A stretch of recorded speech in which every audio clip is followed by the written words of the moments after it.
Hello friends, मैं यशवीन आपका स्वागत करती हूँ तक्षशिला ट्यूटोरियल्स के ऑनलाइन चैनल पर।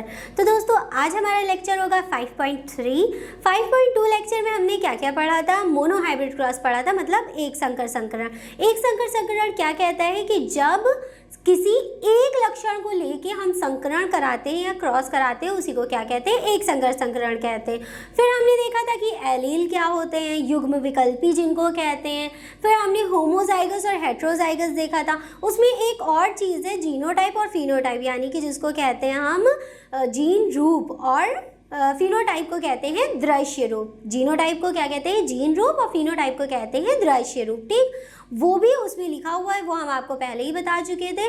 तो चलिए दोस्तों, आज हमारा लेक्चर है 5.3। आज के लेक्चर में हम पढ़ेंगे टेस्ट क्रॉस, बैक क्रॉस के बारे में, ठीक, और पढ़ेंगे मेंडल्स के लॉ। मेंडल्स के 2 नियम पढ़ेंगे। एक बार हम आपको बता दें, मेंडल के 3 नियम हमें पढ़ने होते हैं। हमारे जो पूरा चैप्टर है उसमें मेंडल के नियम है 3 में से आज हम 2 कवर कर लेंगे। 2 जो लॉज हैं, 2 नियम हैं, वो हम आज ही के लेक्चर में अपने कंप्लीट कर लेंगे।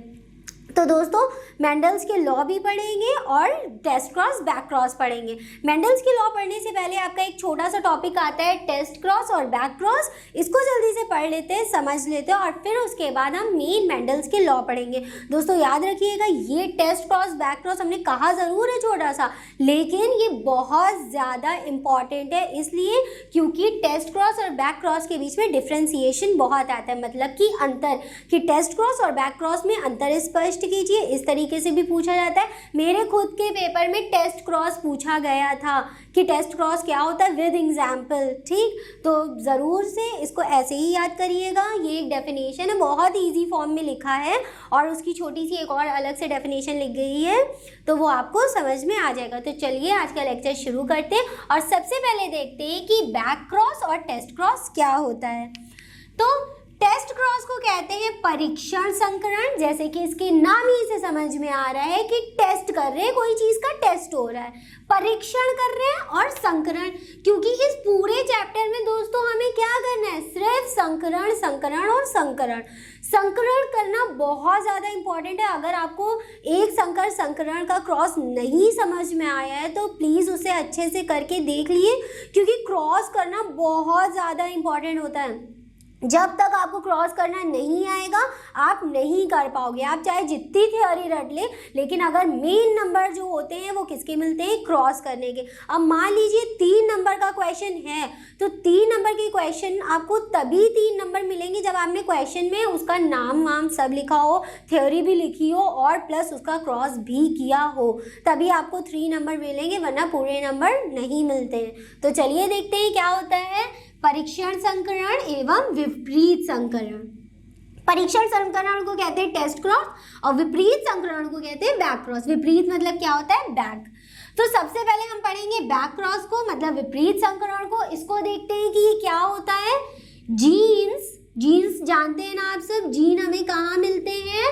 क्रोमोसोम के अंदर क्या होता है? डीएनए। ठीक, डीएनए पर क्या होते हैं? जीन।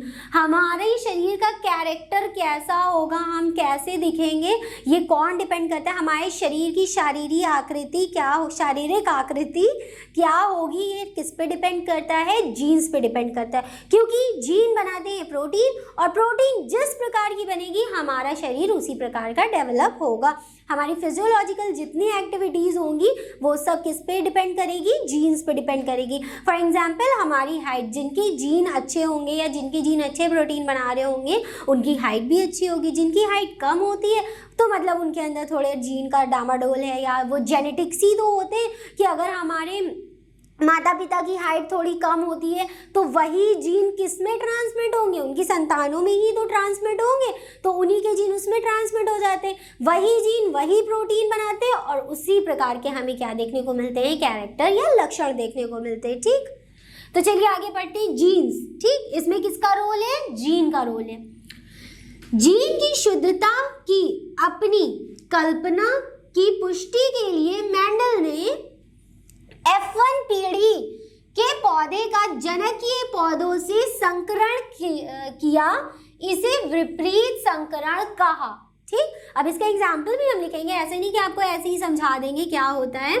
तो दोस्तों जिसने मोनो हाइब्रिड क्रॉस का लेक्चर अच्छे से देखा होगा उसी को ये अच्छे से समझ में आएगा, बाकी आपकी मर्जी, क्योंकि क्रॉस बहुत ज़्यादा इंपॉर्टेंट है। हम फिर आपको बता रहे हैं हर एक टॉपिक में हमें क्रॉस करना ही करना है, आप क्रॉस से नहीं बच सकते हैं, तो अच्छा है क्रॉस को अच्छे से याद कर लीजिए। ठीक, तो चलिए दोस्तों अब हम इसका एग्जाम्पल देखेंगे कि ये जो हमने लिख के दिखाया है कि ये इसको किस प्रकार से संकरण करना है, जो हमने आपको बताया है कि ये F1 पीढ़ी के पौधे का जनकीय पौधे से किस प्रकार संकरण हम करवा सकते हैं।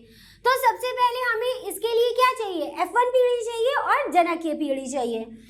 तो ये हो गई हमारी जनकीय पीढ़ी, जनक की पीढ़ी लिखते हैं, चलिए कैपिटल T और इसका क्रॉस करवाएंगे किसके साथ, स्मॉल टी और स्मॉल टी के साथ। अब दोस्तों हमने आपको बताया था, जिसने मोनोहाइब्रिड क्रॉस सही से पढ़ा है, इस प्रकार से हम क्या करते हैं, अलग अलग गैमीट बनाते हैं, युग्मक जनन करते हैं, फिर उसके बाद क्या करते हैं, उनके बीच में क्रॉस करते हैं, उसमें लग जाते हैं ना टाइम। तो हम क्या करेंगे, अब इसकी एक शॉर्ट ट्रिक हम आपको बता रहे हैं कि ये दोनों गैमीट सेम है। ठीक, यहाँ पे हमने लिख दिया एक गैमीट कैपिटल T और यहाँ पे हमारा आ गया स्मॉल t। इन दोनों का जब हम संकरण करा देंगे तो क्या बनेगा, कैपिटल T और स्मॉल t, इस प्रकार की संरचना बनेगी। ठीक, तो देखिए ये हमारी कौन सी पीढ़ी है, F1 पीढ़ी है, यहाँ पे कौन सी आ गई, F1 पीढ़ी, यानी कि F1 जनरेशन। यहाँ पे लिखा है कैपिटल T और स्मॉल t। जब हमने इस प्रकार से क्रॉस किया तो ऐसे आ गया, लेकिन याद करिए जब हमने आपको पिछले लेक्चर में क्रॉस बताया था तब भी तो सारे जितने पौधे F1 जनरेशन के थे वो यही थे ना। तो बस चाहे इस प्रकार से क्रॉस कर ले या जैसे हमने आपको पहले बताया उस प्रकार से कर ले, लेकिन दोस्तों उसी प्रकार से करना बेटर है जब आपका मोनोहाइब्रिड क्रॉस है। जितने अच्छे से आप एक्सप्लेन करेंगे उतने ज़्यादा आपको नंबर मिलेंगे। लेकिन अगर इस चीज़ की बात करें तो आप यहाँ पे ये वाला क्रॉस करेंगे ना तो भी सही है, चल जाएगा। ठीक, वैसे भी हमको क्या निकालना था, हमको F1 पीढ़ी चाहिए थी, सारी F1 पीढ़ी यही है, अब हमें इसी का काम है। अब क्वेश्चन आगे क्या कहते हैं, F1 पीढ़ी के पौधे का जनकीय पौधे, F1 पीढ़ी के पौधे का जनकीय पौधे, ठीक, किसके साथ, यही तो हमारा जनकीय पौधा है, इसके साथ क्या करा देंगे, संकरण। कैसे कराएंगे, इसका इधर से क्रॉस करा देंगे तो ये क्या कहलाएगा, यहाँ पे लिख देते हैं बैक क्रॉस। ठीक, ये कौन सा क्रॉस है, बैक क्रॉस। क्या किया हमने, कैपिटल T और स्मॉल t जो कि हमारी F1 जनरेशन थी, ध्यान से सुनिएगा, फिर से बता रहे हैं, जो कैपिटल T स्मॉल t जो हमारी F1 पहली पीढ़ी थी उसका किसके साथ क्रॉस कराया, जनकीय पौधे के साथ। और ये क्रॉस कौन सा क्रॉस कहलाता है, संकरण। कौन सा संकरण कहलाता है, विपरीत संकरण। ठीक, ये वाला संकरण कहला गया। चलिए ये तो कंप्लीट हो गया। अब ये कैसे लिखेंगे, अगर आपको मन करे तो इस प्रकार से, और अगर डिटेल देना चाहे तो इस प्रकार से दे सकते हैं कि किसका क्रॉस इसके साथ कराएगा। यहाँ पे लिखेंगे कैपिटल T स्मॉल t और यहाँ पे लिख देंगे कैपिटल T। यहाँ पे कितने गैमीट बने, 2 गैमीट बने, अलग अलग गैमीट से। और यहाँ पे कितने गैमीट बना, एक ही बना। इसका किसका इसके साथ क्रॉस करा देंगे, कैपिटल T। ठीक, अब यहाँ पे दूसरा तो गैमीट है नहीं कि 2 बार इसका क्रॉस कराया, ऐसा नहीं हो सकता। ठीक, और इसका क्रॉस करा देंगे इसके साथ, क्या बना, कैपिटल T और स्मॉल t। कुछ इस प्रकार से आपका क्रॉस यहाँ पे कंप्लीट हो जाएगा। जो क्या कहा, जो लिखा था वही हमने कर दिया। F1 पीढ़ी के पौधे का किसके साथ क्रॉस करा दिया, जनकीय पौधे के साथ। ये देखिए हमारा F1 पीढ़ी का पौधा और ये हो गया हमारा जनकीय पौधा, यहाँ पे कंप्लीट है। इसके बाद हम पढ़ेंगे टेस्ट क्रॉस। ठीक, तो चलिए टेस्ट क्रॉस पढ़ते हैं। टेस्ट क्रॉस में क्या बताया गया है, किसी लक्षण के प्रबल दृश्य रूप। ठीक, किसी लक्षण के प्रबल दृश्य रूप। प्रबल दृश्य रूप से क्या मतलब है कि जैसे कैपिटल T और कैपिटल T। ठीक, ये प्रबल है ना, क्योंकि आप प्रबल को कैसे लिखते हैं, स्मॉल लेटर से लिखते हैं, और जो प्रबल होता है उसको कैपिटल लेटर से लिखते हैं। कि पौधे में लक्षण के जीन रूप। जीन रूप दोस्तों याद है ना, जीन रूप पिछले लेक्चर में बताया। जीन रूप क्या होता है, जीनोटाइप। जब हम इनके जीन देखें, अब आप इनका जीन देख के बता सकते हैं ना कि इसका लक्षण क्या है, कि एक है कैपिटल T और एक है कैपिटल T, तो ये क्या है, प्रबल है, प्रबल। ठीक, प्रबल प्लस इसका लक्षण क्या है, ये लंबा है। ठीक, फिर आगे बढ़ते हैं। जीन रूप का पता लगाने हेतु इस पौधे का विपरीत संकरण अप्रबल। ठीक, बस यहीं पे इसमें और इसमें फर्क है। यहाँ पे हम क्या करते हैं, अप्रबल जनकीय पौधे के साथ किया जाता है, इसे परीक्षण संकरण कहते हैं। या अथवा अगर आपको ये ना याद हो तो आप छोटी से में ये भी याद कर सकते हैं, जब F1 पीढ़ी के पौधे का अप्रबल मतलब स्मॉल टी जनकीय पौधे से के साथ संकरण कराते हैं तो इसे टेस्ट क्रॉस कहते हैं। तो दोस्तों अब हम चलिए ये करते हैं, इसने हमसे क्या कहा, F1 पीढ़ी के पौधे का किसके साथ क्रॉस कराना है, अप्रबल वाले के साथ। तो चलिए करा देते हैं। इसका हमने क्रॉस किसके साथ करा दिया, अप्रबल वाले के साथ। ये क्या कहला गया, टेस्ट क्रॉस। ये हो गया आपका टेस्ट क्रॉस। यहाँ पे हमने लिख दिया अप्रबल जनकीय पौधे के साथ संकरण कराते हैं तो ये टेस्ट क्रॉस कहलाता है। F1 जनक का F1 पीढ़ी के पौधे का किसके साथ करा दिया, अप्रबल वाले के साथ।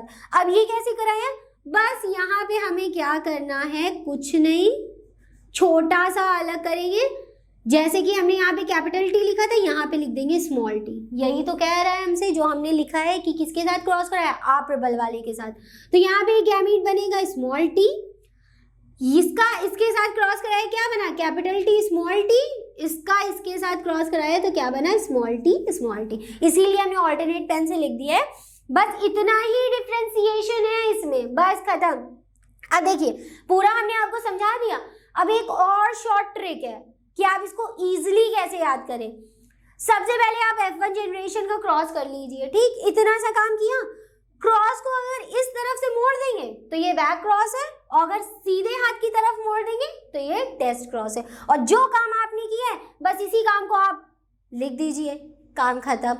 कि जब F1 पीढ़ी के पौधे का प्रबल वाले के साथ क्रॉस कराते हैं तो ये बैक क्रॉस होता है, अप्रबल वाले के साथ करा देते हैं संकरण तो ये टेस्ट क्रॉस हो जाता है। बस खत्म, बस इतना ही था। ठीक, लेकिन क्रॉस बहुत ज़्यादा इंपॉर्टेंट है दोस्तों, क्रॉस ज़रूर करिएगा। क्रॉस ही के मेन नंबर मिलते हैं जेनेटिक्स में, और जेनेटिक्स बहुत नंबर देती है।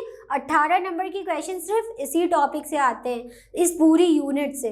ठीक, तो अच्छे से पढ़िएगा। इस पूरे टॉपिक में से ये छोटे छोटे क्वेश्चन बहुत बनते हैं, छोटे ना तो लॉन्ग में तो सारे क्वेश्चन आ ही जाते हैं। ठीक, तो चलिए टेस्ट क्रॉस बैक क्रॉस हो गया, जैसे कि हमने बताया था। इस टॉपिक को क्लियर करने के बाद अब हम अपना मेन टॉपिक पढ़ेंगे जो कि बहुत ज़्यादा इंपॉर्टेंट है, वो है मेंडल्स लॉ, मतलब मेंडल के नियम। तो चलिए मेंडल के नियम की शुरुआत करते हैं। तो दोस्तों अब हम बढ़ते हैं अपने अगले टॉपिक की तरफ जो कि है मेंडल्स लॉ। बहुत ज़्यादा इंपॉर्टेंट है। मेंडल के 3 नियम पढ़ने होते हैं। पहले नियम का नाम है प्रबलता का नियम, जिसे लॉ ऑफ डोमिनेंस भी बोलते हैं, और दूसरा होता है लॉ ऑफ सेग्रीगेशन, जिसको पृथक्करण का नियम बोलते हैं, और तीसरा हम बाद में पढ़ेंगे, तीसरा होता है लॉ ऑफ इंडिपेंडेंट असॉर्टमेंट, जिसको स्वतंत्र अपव्यूहन का नियम भी कहते हैं। तो चलिए दोस्तों सबसे पहला नियम पढ़ते हैं जो कि है प्रबलता का नियम। प्रबलता का नियम बहुत ज़्यादा इंपॉर्टेंट है, मेरे भी पेपर में प्रबलता का नियम आया था, सच बता रहे आया था। ठीक, और जो है बहुत ज़्यादा लेंथी लिखना पड़ता है, क्योंकि क्वेश्चन भी करिए उसका आंसर भी दीजिए। जब 3 नंबर का क्वेश्चन आता है तो आपको लिखना भी पड़ता है प्लस क्रॉस भी करना पड़ता है, तभी आपको पूरे नंबर मिलते हैं, वरना नहीं मिलते। तो चलिए दोस्तों पढ़ते हैं प्रबलता का नियम। प्रबलता का नियम क्या कहता है, अब हमने आपको एक बात पहले बताई थी, कार्ल कॉरेंस का नाम। कार्ल कॉरेंस के बारे में हमने आपको क्या बताया था कि मेंडल एक अमेरिकन मॉक थे, उनका बायोलॉजी से दूर दूर तक लेना देना नहीं था, जिस वजह से उन्होंने जब जेनेटिक्स के बारे में बताया, उसके निष्कर्ष दिए, निष्कर्ष मतलब रिजल्ट दिए, एक्सपेरिमेंट किया था उन्होंने और निष्कर्ष दिए। उसके बाद सन 1901 ईस्वी में कार्ल कॉरेंस आए। कार्ल कॉरेंस ने जब इनके निष्कर्ष पढ़े तब उन्होंने कहा कि हाँ ये तो सही बता के गए थे। तो मेंडल को पहले सफलता नहीं मिली, लेकिन कार्ल कॉरेंस के आने के बाद उनको सफलता मिली। वो कैसे, तो चलिए ये भी देख लेते हैं। सन 1901 में कार्ल कॉरेंस ने मेंडल के उपरोक्त निष्कर्ष, दोस्तों हमने बताया था ना आपको, एक्सपेरिमेंट किए थे और उन्होंने निष्कर्ष दिए थे। निष्कर्ष को मेंडल के प्रथम प्रबलता के नियम के रूप में घोषित कर दिया। उनका जो निष्कर्ष था उसी से उन्होंने क्या किया, प्रबलता का नियम दिया। तो मेंडल्स के लॉ मेंडल ने नहीं बनाए थे, मेंडल ने सिर्फ एक्सपेरिमेंट किया था और रिजल्ट दिया था। उनके एक्सपेरिमेंट की घोषणा किसने करी थी, कार्ल कॉरेंस ने करी थी। इस नियम अनुसार ये नियम क्या कहता है, जब हम दो शुद्ध नस्ली तुलनात्मक रूपों का आपस में संकरण कराते तो F1 पीढ़ी में केवल जनकीय पीढ़ी के प्रबल लक्षण, इस बात को अच्छे से अंडरलाइन करिए, प्रबल लक्षण ही प्रकट होते हैं, अप्रबल लक्षण नहीं। दोस्तों जब हमने मोनोहाइब्रिड क्रॉस किया था वही क्रॉस है ये, बस अब हम उसको आपको दोबारा बताने जा रहे हैं और अच्छे से देख लीजिएगा। और उसी में हमारा मेंडल का प्रथम नियम भी निकल आएगा, उसी में हमारा मेंडल का द्वितीय नियम भी निकल आएगा। चलिए दोस्तों अब हम क्या करेंगे, इसका क्रॉस करेंगे। हम आपको दोबारा इसका क्रॉस बता देते हैं कैसे करेंगे। सबसे पहले ऊपर हमने क्या लिखा है, शुद्ध नस्ली तुलनात्मक रूपों। तो शुद्ध नस्ली तुलनात्मक रूप कैसे लिखेंगे, कैपिटल टी और इधर आएगा स्मॉल टी और स्मॉल टी। कुछ इस प्रकार से ये दोनों तुलनात्मक रूप है। ये वाला क्या है, टॉल है, लंबा है, ठीक, हमने इसको लिख दिया लंबा पौधा। और ये वाला कैसा है, बौना पौधा है। और ये क्रॉस जो हमारा होगा ये कौन सी जनरेशन है, ये है F1 जनरेशन। आप इसको कुछ इस प्रकार से F1 पीढ़ी ऐसे करके लिख सकते हैं। फिर अब हम क्या करते हैं, इनके बीच में क्रॉस करते हैं, लेकिन क्रॉस करने से पहले इनका क्या करते हैं, गैमेटोजेनेसिस मतलब युग्मक जनन करते हैं। और एक बात और, कैपिटल टी ये कैसा है, ये प्रबल है या अप्रबल है। अगर आपने कहा है प्रबल है तो बहुत अच्छी बात है, क्योंकि ये प्रबल है, ठीक। जहां पे आप देखिए सिंपल सी बात है, अगर आपको कैपिटल लेटर दिख रहा है तो वो कैसा होगा, प्रबल लक्षण होगा, और अगर आपको स्मॉल लेटर दिख रहा है तो वो कैसा होगा, अप्रबल होगा, ठीक। तो ये कैसा है, डोमिनेंट है, मतलब ये क्या है, प्रबल है। कुछ इस प्रकार से लिख देते हैं, प्रबल। और ये वाला क्या है, अप्रबल है। अप्रबल को इंग्लिश में क्या कहते हैं, रिसेसिव कहते हैं, ठीक। तो चलिए हमने युग्मक जनन कर दिया, यहाँ से क्या बना, कैपिटल टी, और इधर से क्या बना, कैपिटल टी, बन गया इतना। फिर ध्यान से देखिए, इधर से बना स्मॉल टी और इधर से बना स्मॉल टी। ये आपका एक संकर संकरण भी है, ठीक।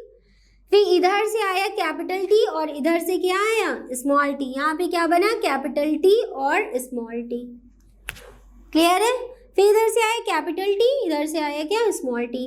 यहाँ पे भी बन गया क्या, कैपिटल टी स्मॉल टी। फिर इधर से कैपिटल, इधर से small, capital T small T. फिर इधर से आया कैपिटल टी, इधर से आया स्मॉल टी। हमने आपको कैसे बताया था, कैसे करिएगा, पहले वाले का क्रॉस तीसरे वाले के साथ, फिर पहले वाले का क्रॉस चौथे वाले के साथ, फिर दूसरे का तीसरे के साथ, दूसरे का चौथे के साथ। आप इस प्रकार से कर सकते हैं, जैसे आपको इजी लगे आप वैसे करिए, ठीक। लेकिन सबका 2-2 बार होना चाहिए, गलत सलत मत करिएगा। चाहे वीडियो रिवाइंड करके एक बार और देख लिए इसको कि किस प्रकार से किया है, ठीक। तो ये वाला क्या था, F1 पीढ़ी के लिए संकरण। अब F1 पीढ़ी से कहाँ जाएंगे, F2 पीढ़ी में। अब यहाँ लिखते हैं क्रॉस फॉर F2 जनरेशन, मतलब F2 पीढ़ी निकालने के लिए हम क्या करेंगे, क्रॉस करेंगे। F2 पीढ़ी में किसको लेंगे, इन दोनों को लेंगे ना, इनको तो नहीं लेंगे क्योंकि ये जनकीय पीढ़ी है, ये हमारे दादा की जनरेशन है, ये हो गई पापा की जनरेशन। चलिए इनको लेते हैं। यहाँ पे आया कैपिटल टी स्मॉल टी, यहाँ पे आया कैपिटल टी स्मॉल टी। अब इनका लक्षण, आप इसके ट्रेट्स देख के इसका लक्षण बता सकते हैं कि ये कौन है। अरे यहाँ पे हमने बताया था ना आपको, ये क्या होते हैं, हाइब्रिड टॉल, ठीक। अभी नहीं बताया लेकिन पिछले वाले लेक्चर में बताया था। हाइब्रिड टॉल मतलब इनको हिंदी में कहते हैं संकर लंबे। 100% हाइब्रिड टॉल मतलब पूरे जितने पौधे हमें मिलते हैं F1 जनरेशन में वो कैसे होते हैं, लंबे होते हैं। फिर चलिए आगे देखते हैं, ये क्रॉस करना बहुत ज्यादा जरूरी है लॉ ऑफ डोमिनेंस में। इधर से कैपिटल टी स्मॉल टी, इधर से कैपिटल टी स्मॉल टी। यहाँ पे क्या है, कैपिटल टी, यहाँ पे स्मॉल टी, यहाँ पे कैपिटल टी और इधर से आया स्मॉल टी। फिर हमने पहले वाले का तीसरे वाले के साथ क्रॉस कराया, क्या बना, कैपिटल टी कैपिटल टी। फिर हमने पहले वाले का चौथे वाले के साथ क्रॉस कराया, क्या बना, कैपिटल टी स्मॉल टी, ठीक। फिर दूसरे का तीसरे वाले के साथ का क्रॉस कराया और बना कैपिटल टी स्मॉल टी। यहाँ पे देखिए पहले भले स्मॉल टी लिखा हो लेकिन यहाँ पे तो कैपिटल है, और जेनेटिक्स में ये रूल चलता है कि पहले कैपिटल वाले को लिखते हैं देन स्मॉल वाले को लिखते हैं। ठीक दोस्तों, सब जगह पे यही करेंगे, कैपिटल टी और स्मॉल टी। यहाँ पे स्मॉल टी और स्मॉल टी है तो यहाँ पे कैपिटल स्मॉल का कोई इशू ही नहीं है, तो यहाँ पे लिखेंगे स्मॉल टी और स्मॉल टी। ये बात पूरी हो गई। अब इसका लक्षण देख के बताइए, इसके ट्रेड देख के बताइए इसका लक्षण क्या है। कैपिटल टी है, कैपिटल टी है तो ये कैसा है, लंबा है। ठीक, तो यहाँ पे लिखेंगे टॉल। ये दोनों, इन दोनों का लक्षण पता है, ट्रेड देख के लक्षण बता सकते हैं कैसे हैं, संकर लंबे। ये वाला ये है स्मॉल टी, ये कैसा है, बौना। ट्रेड्स देख के, ट्रेस देख के ही पहचानना होगा। ठीक, तो ये क्या है, स्मॉल टी कौन सा पौधा है, ये बौना पौधा है या डॉर्फ। तो देखिए कुछ इस प्रकार की हमें मिलती है जनरेशन। यहाँ पे कौन सा पॉलिनेशन होता है, क्रॉस पॉलिनेशन, जिसको क्या कहते हैं, क्रॉस पॉलिनेशन, परपरागण। ठीक, यहाँ पे होता है क्रॉस पॉलिनेशन और यहाँ पे होता है स्वपरागण या सेल्फ पॉलिनेशन। ठीक दोस्तों, स्वपरागण किसमें होता है, हमेशा F2 जनरेशन में स्वपरागण होता है और परपरागण किसमें होता है, F1 जनरेशन में। ये हो गई F1 जनरेशन और ये हो गई F2 जनरेशन। अब देखिए इसका रिजल्ट भी लिखा जाता है, हमने आपको रिजल्ट लिख के दिखाया था, तो यहाँ हम इस डब्बे में बीच में लिख देते हैं रिजल्ट। ठीक, रिजल्ट भी लिखना बहुत जरूरी होता है। आप इसके नीचे रिजल्ट लिखिएगा, लेकिन मेरे पास जगह नहीं है तो हम यहाँ पे लिख देते हैं। दो प्रकार के रिजल्ट लिखे जाते हैं, एक होता है दृश्य रूपी रिजल्ट जो रेशियो लिखते हैं जिसको जीनोटिपिक रेशियो कहते हैं, और एक होता है फिनोटिपिक रेशियो। तो सबसे पहले जीनोटिपिक लिख दिए रेशियो, चाहे आप फिनोटिपिक रेशियो लिख दिए, कोई सा भी लिख दिए। जीनोटिपिक रेशियो आप इनके जीन देखकर बताइए यहाँ पे कितने प्रकार के जीन हैं। ये जीन एक है, ये दोनों जीन सिमिलर है, एक जैसे, और ये एक जीन अलग है। तो जीन रूपी क्या बनेगा रेशियो 1:2:1। तो जीन रूपी क्या बनेगा 1:2:1। अब देखिए फिनोटिपिक रेशियो, या इसको क्या कहते हैं हिंदी में, दृश्य रूपी, जो हम अपनी आंखों से देख के मेजर करें। यहाँ पे आपको कितने लंबे पौधे देखने को मिल रहे हैं और कितने बौने पौधे, एक ही तो बौना है ना, और 3 लंबे हैं। ये देखिए 2, अरे संकर लंबे हैं लेकिन है तो लंबे, बौने तो नहीं है ना। तो ये 2 और एक ये 3 हो गए। तो यहाँ पे रेशियो क्या आएगा 3:1। ठीक, एक बौना पौधा और 3 लंबे पौधे जब आप अपनी आंखों से देखें। अब आंखों से देखेंगे तो जीन तो दिखेंगे नहीं, जब जीन मेजर करेंगे, जीन के बारे में पढ़ेंगे तभी तो जीन दिखेंगे। तो जब हम अपनी आंखों से देख के मेजर करते हैं तो रेशियो बनता है 3:1। बस इतना ही करना होता है दोस्तों। ठीक, जीनोटिपिक रेशियो, या तो आप इतना देखने का झाम मत पालिए, क्या करिए बस रट लिए। जीनोटिपिक रेशियो क्या है 1:2:1, जो कि हमें करना ही पड़ता है, और फिनोटिपिक रेशियो क्या होता है 3:1। यही है, बस बदल तो जाएगा नहीं। बस ध्यान रखिए कि जीनोटिपिक 1:2:1 और फिनोटिपिक रेशियो 3:1, बात खत्म। यहाँ पे अब देखिए जो हमसे लिखा था वो हम क्या बोल क्या रहा है वो हमसे, जब हम 2 शुद्ध नस्ली तुलनात्मक रूपों का आपस में संकरण कराते, 2 लोगों का क्या कराया आपस में संकरण, तो F1 पीढ़ी में केवल जनकीय पीढ़ी के प्रबल लक्षण ही प्रकट होते हैं। जनकीय पीढ़ी के प्रबल लक्षण, यहाँ पे जनकीय पीढ़ी का प्रबल लक्षण क्या है, लंबा। अब यहाँ पे आपको कोई भी छोटा पौधा दिख रहा है, इन चारों की बात कर रहे हैं, यहाँ पे आपको कोई भी छोटा पौधा दिख रहा है, नहीं ना, तो यही तो है प्रबलता का नियम। प्रबलता का नियम, प्रबलता हमसे क्या कहती है कि F1 पीढ़ी में केवल कौन प्रकट होता है, प्रबल लक्षण, अप्रबल वाला नहीं, क्योंकि अप्रबल वाला पौधा कहाँ अपने आप को प्रकट करता है, F2 जनरेशन में, ना कि F1 जनरेशन में। दोस्तों एक बार फिर से बहुत अच्छे से सुन लीजिए, जब हम F1 पीढ़ी के पौधे का क्रॉस कराते हैं, F1 पीढ़ी जब हमें मिलती है तो उसमें सारे पौधे कैसे होते हैं, लंबे होते हैं, और यही प्रबलता का नियम होता है कि F1 पीढ़ी में सारे पौधे कैसे होते हैं, प्रबल होते हैं, यही प्रबलता का नियम है। ठीक, और ऐसा नहीं है कि हर जगह प्रबल ही प्रबल शो होंगी, यहाँ पे आप प्रबल वाला आया ना, ठीक। तो यही होता है प्रबलता का नियम। जब हम दो शुद्ध नस्ली तुलनात्मक रूपों का आपस में संकरण कराते हैं तो F1 पीढ़ी में केवल प्रबल लक्षण शो होते हैं, यही प्रबलता का नियम होता है। अप्रबल वाले लक्षण नहीं शो होते। फॉर एग्जाम्पल कैपिटल टी और स्मॉल टी सारे कैसे हैं, लंबे ही तो हैं, यही हो गया प्रबलता का नियम। अब चलिए यहाँ पे प्रबलता का नियम खत्म होता है, लेकिन एक और नियम आज हम पढ़ेंगे, फिर अपना लेक्चर कंप्लीट करेंगे। दूसरा नियम होता है लॉ ऑफ सेग्रीगेशन, यानी कि जिसको कहते हैं पृथक्करण का नियम। तो चलिए देखते हैं वो नियम क्या कहता है। ये अब पढ़ते हैं जिसको कहते हैं पृथक्करण का नियम। ये मेंडल का द्वितीय नियम है, ठीक, मेंडल का द्वितीय नियम जिसे कहते हैं पृथक्करण का नियम, इसको इंग्लिश में कहते हैं लॉ ऑफ सेग्रीगेशन। ये नियम हमसे क्या कहता है, चलिए इस पे चर्चा करते हैं। एक आनुवांशिक लक्षण की विभिन्नताओं अथवा तुलनात्मक रूपों, किनकी बात कर रहे हैं, इनकी, ये क्या है, तुलनात्मक रूप है। कैपिटल टी और स्मॉल टी। तो तुलनात्मक रूप हमने आपको बता दिया था, तुलनात्मक रूप क्या होते हैं, एक लक्षण के दो रूप, जैसे कि एक लंबा हो तो दूसरा बौना हो, ऐसा, ठीक। तुलनात्मक रूपों के कारक मतलब यही तो है कारक, इतने ही समय के लिए साथ साथ रहने पर भी अपरिवर्तित मतलब बदलते नहीं हैं, अर्थात शुद्ध बने रहते हैं, जिसके फलस्वरूप युग्मकों में जाने वाले कारक या जीन सब शुद्ध होते हैं। ऐसा कैसे, ठीक। अब देखिए यहाँ पे हमने क्रॉस करवाया था, ये जनक की पीढ़ी थी, ये F1 पीढ़ी आ गई थी, ठीक। यहाँ पे क्या हुआ, ये अलग अलग हो गए। यहाँ पे भले वो साथ साथ नहीं है, लेकिन ये बदलते नहीं है, ये ऐसे के ऐसे ही रहते। कैसे, जब हमने F2 पीढ़ी का क्रॉस किया था तो देखिए हमको जनक की पीढ़ी मिली ना, मतलब ये इनके शुद्ध फॉर्म में मिले जैसे ये पहले थे। अब देखिए इसको हम एक और तरीके से समझ सकते हैं, कैसे, जब हम F1 पीढ़ी का क्रॉस कराएंगे तब ये वाले गैमीट अभी नहीं मिलेंगे ना, लेकिन ये वाले गैमीट F2 जनरेशन में जाके पृथक हो जाते हैं, इसी को पृथक्करण का नियम कहते हैं।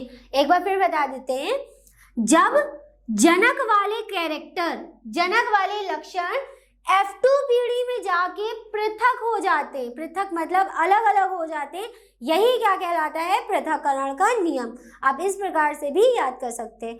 डोमिनेंसी के नियम में क्या था, F1 जनरेशन में सारे डोमिनेंट शो हुए थे, और सिग्रीगेशन में क्या हुआ था, सिग्रीगेट मतलब पृथक हो गए थे। बस यही पृथक्करण का नियम होता है, शुद्ध बने रहते हैं। ये देखिए यहाँ पे F2 पीढ़ी में भी ये क्या है, शुद्ध बने हुए हैं, यहाँ पर भी और यहाँ पर भी, जिसके फलस्वरूप युग्मकों में जाने वाले कारक जीन सब शुद्ध होते हैं। अब देखिए यहाँ पर जीन अलग आए थे, लेकिन यहाँ पे ये पहले ही वाले जीन तो आ गए जो कि शुद्ध थे, ये वाले और ये वाले।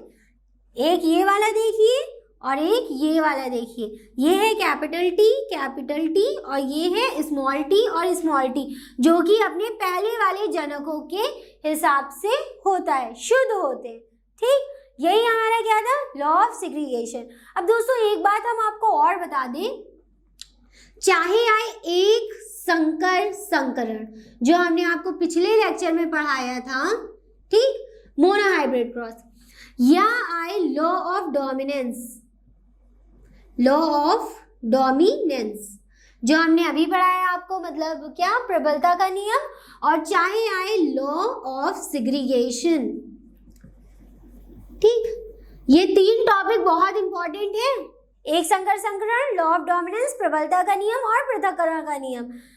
ये आएंगे तो आपको नाम, जो इनके अंदर की थ्योरी लिखी नहीं होती है वो अलग अलग लिखनी होगी, लेकिन जो क्रॉस होता है, जो मेन संकरण होता है, वो आपको यहाँ से लेकर, ठीक, यहाँ तक करना है विद रिजल्ट। रिजल्ट ना लिखना भूल जाइएगा, रिजल्ट भी लिखिएगा, ठीक।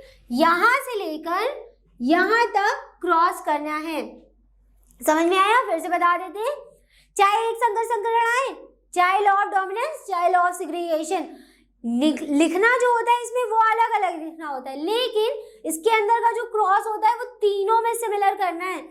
कुछ भी आए तीनों में ही बस आंख बंद करके यहाँ से यहाँ तक क्रॉस कर दीजिए, आपका बिल्कुल करेक्ट आंसर होगा। ठीक, लिखना क्या होता है? अरे एक संकर संकरण में हमने क्या पढ़ा था? सिर्फ एक लक्षण को लेके किया जाने वाला क्रॉस क्या कहलाता है? एक संकर संकरण। इसीलिए हम आपको बार बार रिपीट कर देते हैं ताकि आपके दिमाग में बैठ जाए, आपको अच्छे से समझ आ जाए, ज्यादा रटना ना पड़े। ठीक, लॉ ऑफ डोमिनेंस, अरे इसके नाम ही से देख लो भैया, डोमिनेंस प्रबलता का नियम। क्या हुआ? सारे F1 पीढ़ी में कैसे थे? प्रबल लक्षण। सिग्रीगेशन मतलब पृथक्करण, नाम ही से समझ में आ रहा है। पृथक मतलब क्या होता है? अलग अलग। F1 पीढ़ी में जो हमने जनक कैरेक्टर लिए थे वो F2 पीढ़ी में जाके अलग अलग हो जाते हैं, इसीलिए इसको अलग अलग का नियम नहीं, पृथक्करण का नियम कहते हैं। ठीक, पृथक हो जाते हैं इसीलिए इसको पृथक्करण का नियम कहते हैं।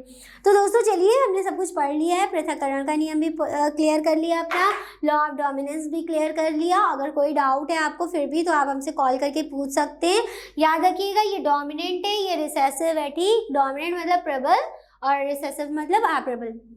आप चाहे तो इसको इंग्लिश में भी लिख सकते हो, टॉल लिख लिए, डॉर्फ डोमिनेंट लिख लिए, यहाँ पे डॉर्फ लिख लिए और यहाँ पे रिसेसिव लिख लिए, वैसे भी लिख सकते हैं, अच्छा लगेगा और अच्छी प्रेजेंटेशन होगी, तो उस प्रकार से भी आप इसको लिख सकते हैं। तो दोस्तों आज का लेक्चर हमारा यहीं पे कंप्लीट होता है। इस लेक्चर से रिलेटेड सारे नोट्स आपको नीचे डिस्क्रिप्शन बॉक्स में मिल जाएंगे, वहाँ से आप लिंक डाउनलोड कर सकते हैं। तो दोस्तों आज की क्लास में बस इतना ही, मिलते हैं अपनी नेक्स्ट क्लास में। Thank you.